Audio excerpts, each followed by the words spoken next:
भाई आज मैं किसी से मिलने जा रहा हूँ। आज मेरी बहुत ही इंपॉर्टेंट मीटिंग है।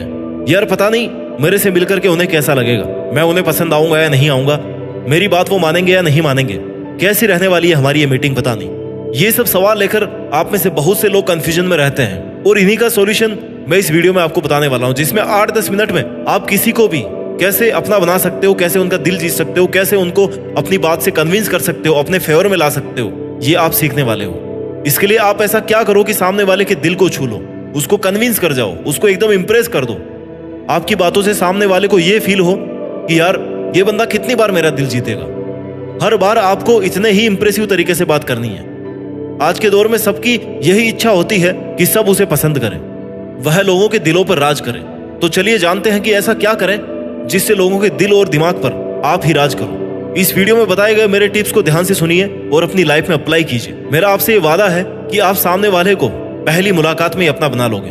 टोटल 8 पॉइंट बताने वाला हूं मैं इस वीडियो में, जिससे आप किसी का भी दिल जीत सकते हो, किसी को भी कन्विंस कर सकते हो। Point number 1, meet them with smile and perfect eye contact. जब भी आप किसी से मिल रहे हैं ना, जब आपके हाय हेलो हो रहे हैं, तो आप में एक पोलाइटनेस दिखनी चाहिए। ये तभी दिख सकती है जब आप एक मुस्कुराहट के साथ उनसे मिलो और मिलते ही कहो कि हाँ जी हेलो, कैसे हैं आप।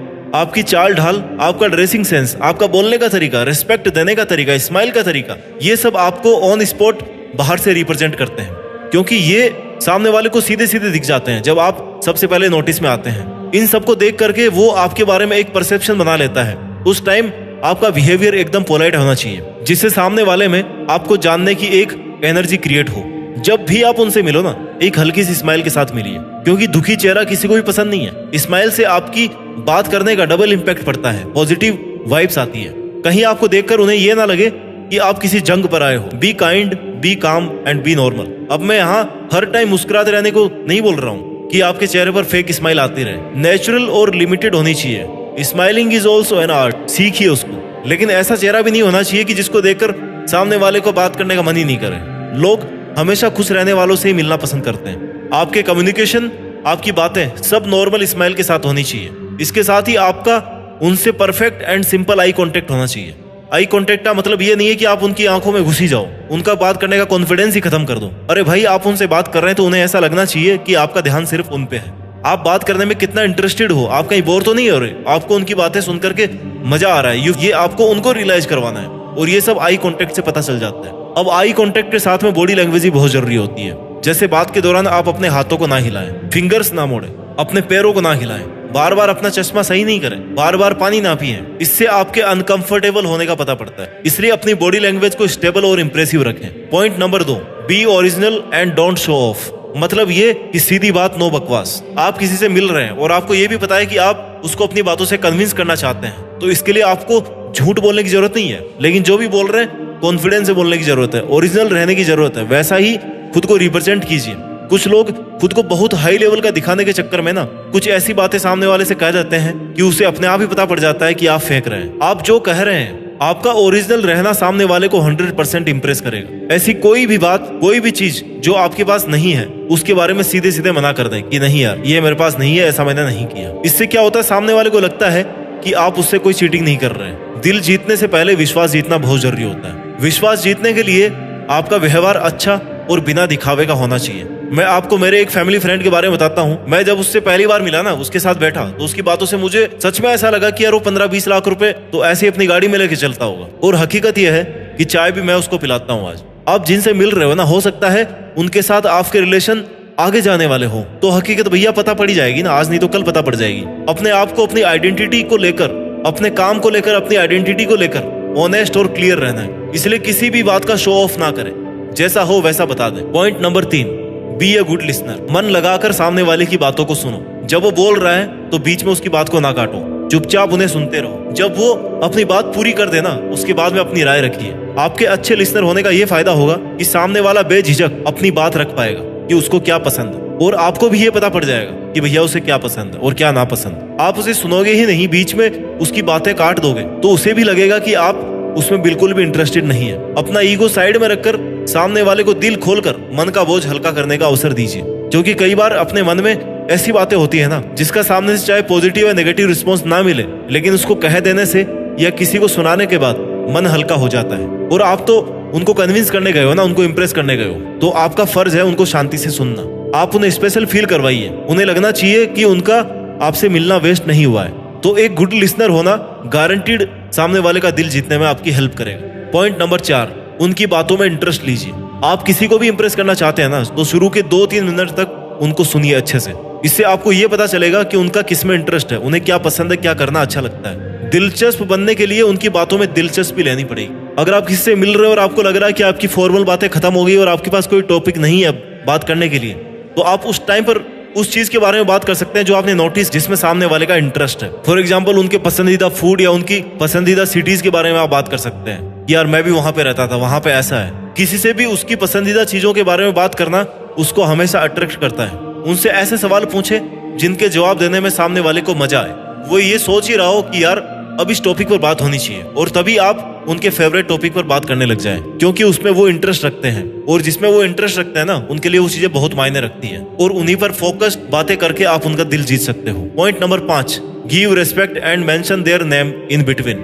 हर व्यक्ति प्यार से ज्यादा सम्मान चाहता है, रेस्पेक्ट चाहता है। आपने शुरू में अगर तू तड़ाक तुमने ऐसा शुरू कर दिया है ना तो फिर पहला इंप्रेशन तो भैया रॉन्ग ही चला गया। आप अपने छोटे से मिल रहे हो या फिर बड़े से मिल रहे हो, आपको हमेशा रिस्पेक्ट से बात करनी है, क्योंकि ये आपकी पहली मुलाकात है। उसके बाद भले ही आप कैसे ही बात करो, डिपेंड्स अपॉन रिलेशन। आपका बिहेवियर और वॉइस जितने सॉफ्ट होंगे ना, उतना ही आपसे बात करने में उनको मजा आएगा। आप उन्हें इंप्रेस करना चाहते हैं तो आपको झुकना भी आना चाहिए भैया। आप रिस्पेक्ट से बात करें, सॉफ्ट वॉल्यूम में बात करें। अकड़ के बात करोगे ना तो नेगेटिव इंप्रेशन जाएगा। कन्वर्सेशन के बीच में उनसे कहे कि आपकी स्माइल बहुत अच्छी है, या कपड़ों को लेकर, लोकेशन को लेकर आपकी चॉइस बहुत अच्छी है। फॉर एग्जाम्पल, ये इतनी सुंदर जगह तो आज मैंने पहली बार देखी है। ऐसी बातें सुनकर उनका अपने आप में इंटरेस्ट बढ़ेगा। और जब आप बातें कर रहे हैं ना, बीच बीच में उनका नाम लेते रहे। किसी को भी रेस्पेक्ट से अपना नाम सुनना बहुत पसंद होता है। जैसे, और बताइए प्रवीण जी, आपके घर में और कौन कौन है? प्रवीण जी, आपसे मिलकर के बहुत अच्छा लगा। जाते टाइम बोलिए कि ठीक है राकेश जी, फिर मिलते हैं कभी। आप उनको नाम से बोलेंगे ना, तो उनको खुद का नाम सुनकर के ग्रेट रिस्पेक्ट वाली फीलिंग आएगी। Point number 6, talk about hobbies and work background. आप किसी से अगर बात कर रहे हैं तो आप अपने कन्वर्सेशन के बीच में ही खुद की असली हॉबीज के बारे में बताइए, जो आप सच में करते हैं, जिनको आप सच में पसंद करते हैं, जो करना आपका पैशन है वो बताइए। ऐसा करने से सामने वाला ये देख करके इंप्रेस होगा कि आप अपने जॉब या काम के अलावा भी बहुत कुछ करते हैं। और हाँ, ये सोचकर कि मैं 2-3 हॉबीज झूठ बता देता हूँ, ये जल्दी इंप्रेस हो जाएंगे, ऐसा सही नहीं है। आपकी जो भी हॉबीज है ना, painting, sketching, photography, writing, singing, acting, आप उसके बारे में एकदम सच खोल करके बताइए। इंप्रेस करने के चक्कर में झूठ नहीं बोले। और जब सामने वाला आपको अपनी हॉबीज बता रहा है तो आपको उन्हें प्रोमोट करना है, उनको अप्रिशिएट करना है। जैसे कि वाह यार, दैट्स ग्रेट, दैट्स नाइस, कैसे कर लेते हो आप ये सब, मैं भी सीखने की कोशिश करूंगा आपसे। क्योंकि आप जैसे उन्हें ये सब कहेंगे ना, वो एक अलग ही लेवल पर आपकी तरफ अट्रैक्ट होंगे। उन्हें सच में ऐसा लगेगा कि आप वो पहले इंसान हैं जो उनकी हॉबीज की वैल्यू कर रहे हो। उन्हें यह फील होना चाहिए कि आज से पहले उनकी हॉबीज को इतनी वैल्यूज किसी ने भी नहीं दी थी। आपको तुरंत एक्साइटेड रिस्पॉन्स देना है, एकदम wow type. Point number 7, control their mood with positivity. आपको सामने वाले को कंट्रोल करना आना चाहिए साइकोलॉजिकली। कैसे? आप किसी से मिले हैं लेकिन आपको पता नहीं है कि उनका मूड कैसा है, इसलिए आप खुद को इसके लिए प्रिपेयर करके रखो कि हो सकता है उसका मूड ठीक नहीं हो। उस टाइम आपको उनके मूड को हैंडल करना है। अगर वो खुश है, हैप्पी है, ठीक ठाक स्माइल दे रहा है तो इट्स ओके, आप भी नॉर्मल वे में बात शुरू कर सकते हो। लेकिन अगर वो थोड़ा सा अपसेट है तो आप उनका सहारा बनने की कोशिश कीजिए। आप उनसे ऐसी बात कीजिए जिससे आपको उनसे प्रॉब्लम पूछनी ही ना पड़े, वो अपने आप बता दे और अपने आप नॉर्मल भी हो जाए। उनको उस वक्त ऐसा लगना चाहिए कि इस दुनिया में आप ही एकमात्र उनका सहारा हो, जो हर कंडीशन में उनके साथ हो। आप उनसे कह सकते हैं कि डोंट वरी यार, मैं हूं ना, कोई बात नहीं, सब सही हो जाएगा। जितना ज्यादा पॉजिटिव आप एनवायरनमेंट को रखने की कोशिश करोगे ना, उतना ही आपका इंप्रेशन अच्छा जाएगा। पॉजिटिविटी के साथ बात करने से सामने वाला ये सोचने पर मजबूर हो जाता है कि यार ये बंदा कितना सही है, मेरे गुस्सा होने पर भी कितना कूल है, कितना शांत है, कितने नॉर्मल वे में बात करने की कोशिश कर रहे हैं। बात करने का मीनिंग तभी रहेगा जब दोनों साइड से कन्वर्सेशन नॉर्मल शुरू होगी। इसलिए आपको एनवायरनमेंट बैलेंसिंग आना चाहिए।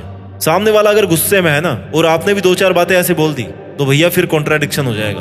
दुश्मन बनाने से अच्छा है दोस्ती बना लो। इसलिए आपको उनसे ऐसी बातें करनी है कि जैसे आप उन्हें सालों से जानते हैं। एकदम फ्रेंडली मीटिंग होनी चाहिए जिससे उनका मूड भी नॉर्मल हो जाए और वे इस बात से भी इंप्रेस हो जाए कि आपने उन्हें संभाल लिया है, आप उनके साथ हैं। पॉइंट नंबर 8, किसी का भी दिल जीतने के लिए, और वो है कि always update about your field. आप जिस भी फील्ड में काम कर रहे हो ना, या जो भी कर रहे हो, उसमें हमेशा अपने आप को अपडेटेड रखना है। आपका अपडेट रहना सामने वाले को ये बताएगा कि आप कितने डेडिकेटेड हैं, अपने काम को लेकर कितने लॉयल हैं, कितने ऑनेस्ट हैं। अपडेट रहने का ये भी फायदा है, अगर आप अपने काम के बारे में, अपनी हॉबीज के बारे में डिस्कस करते हैं ना, तो ये आपके कॉन्फिडेंस लेवल को बताएगा। आपके पास में टॉपिक रहेंगे बात करने के लिए। जितनी आपकी नॉलेज होगी उतना ही आपका कॉन्फिडेंस लेवल अच्छा रहेगा। जैसे आप रिसर्च फील्ड में काम कर रहे हो ना, तो आपको ये पता होना चाहिए कि इसमें सबसे लेटेस्ट रिसर्च क्या है, उसमें कौन सी टेक्नोलॉजी इस्तेमाल हुई है। किसी को भी अपने नॉलेज से इंप्रेस करना बहुत आसान होता है। The great confidence and knowledge creates the great impression.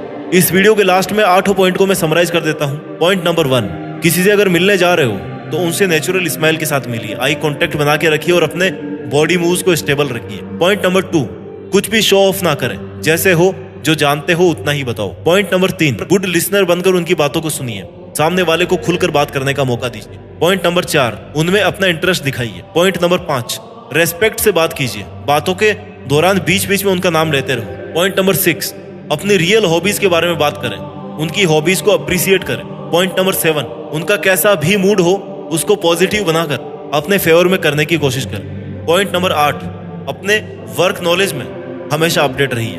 तो दोस्तों, ये थे वो 8 पॉइंट जिनको अगर आप नेक्स्ट मीटिंग में ध्यान रखोगे तो आप सामने वाले को इंप्रेस कर सकते हो, उनको अपने पॉइंट पे कन्विंस कर सकते हो। अपना ख्याल रखिए और मेहनत करते रहिए। मेहनत के दम पर देश में अपना ही नहीं बल्कि दुनिया में देश का नाम कीजिए। जय हिंद, वंदे मातरम।